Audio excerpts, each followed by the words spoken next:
Oui, je voulais faire une intervention sur la tarification des cantines et la politique tarifaire qui a été mise en place et vous faire de retour de quelques chiffres. Je voulais aussi rappeler surtout le rôle social de la cantine et les moyens importants qui ont été mis par la ville de Montpellier. Parce que je rappelle que ce n'est pas une compétence obligatoire, mais qui de fait est un service absolument fondamental. Donc les tarifs aujourd'hui sont basés sur le quotient familial et s'échelonnent entre 50 centimes et 4,95 €. En 2020, nous avions mis en place un tarif à 50 centimes pour les familles monoparentales bénéficiaires du RSA. Et en 2021, nous avons élargi ce tarif à des publics en grande précarité, notamment les enfants issus des bidonvilles, des SDF, des demandeurs d'asile. Et donc c'est grâce à cette politique tarifaire, mais aussi grâce à l'offre très large qui est proposée dans les restaurants scolaires de la ville de Montpellier, l'option sans porc, sans viande, et l'option quotidienne végétarienne que nous avons mis en place en 2021. Le taux de fréquentation est particulièrement important à Montpellier, puisqu'il est de 82% en 2020-2021. Mais au-delà des inscrits, ce qui est intéressant, c'est de voir aussi l'évolution du nombre de repas consommés. Et on a pu constater que le nombre de repas consommés était en augmentation, particulièrement pour les publics les plus précaires, pour ceux qui payent les tarifs les plus bas, donc les tarifs à 50 centimes. On a constaté une augmentation du nombre de repas consommés, ce qui montre, là encore, la facilité d'accès pour les personnes qui ont le moins les moyens. Donc les familles payent en moyenne aujourd'hui 2,63 €. C'est un tarif moyen qui a baissé suite à ces nouveaux tarifs sociaux. Et les tarifs sociaux, donc 1736 enfants, dont 1400 familles monoparentales bénéficiaires du RSA, et 333 dans des situations sociales très difficiles, bénéficient aujourd'hui des repas. Ça représente 8% des inscrits, des enfants scolarisés.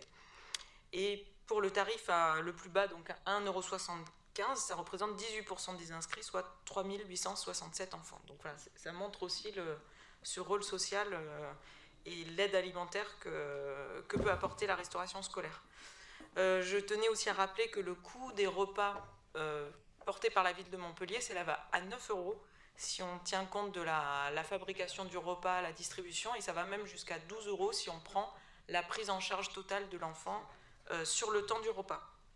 C'est donc un service qui est quand même largement subventionné, y compris pour les familles qui payent le maximum, à savoir 4,95 €. Donc je rappelle également qu'on a facilité l'accès à la cantine par une souplesse, par la possibilité de modifier les réservations 10 jours avant. C'est quelque chose qui est compliqué à gérer dans la production des repas, parce que vous imaginez bien que la production de 15 000 repas par jour, c'est pas facile à gérer. Et on se rend compte malheureusement qu'il y a beaucoup de familles qui ne réservent pas. Il y a 14% des enfants qui ne sont pas qui s'inscrivent et qui ne viennent pas, et 6% qui viennent sans être inscrits. Alors on ne refuse jamais un repas à un enfant, tous les enfants qui se présentent à la cantine mangent, mais c'est vrai que c'est particulièrement compliqué à gérer et ça génère du gaspillage alimentaire. Je voulais rappeler aussi que cette année, la cuisine centrale a fourni les repas pour le centre de vaccination à tous les bénévoles, donc ça a représenté 7 980 repas entre juin et novembre qui ont été fabriqués par la cuisine centrale, et que la cuisine centrale va également fabriquer 300 repas pour le repas solidaire de Noël du 24 décembre qui se tiendra à la mairie pour les sans domicile fixe. Et du coup, je tenais très sincèrement à remercier les services, donc la direction de la politique alimentaire, mais aussi la direction de l'éducation, puisque, comme nous l'avons rappelé, ce service qui est absolument fondamental a pu être maintenu, et dans des conditions particulièrement difficiles, puisque là, ces dernières semaines, les équipes ont dû faire face aussi à la crise sanitaire et aux nombreux cas de Covid, de cas contacts, d'absence, etc. Mais malgré tout, ce service a pu être maintenu, parce que produire 15 000 repas par jour, ça ne peut pas s'arrêter, on est obligé de continuer en permanence. Donc je tenais sincèrement à le souligner et à les remercier. Merci beaucoup, Madame Massard, pour ce focus sur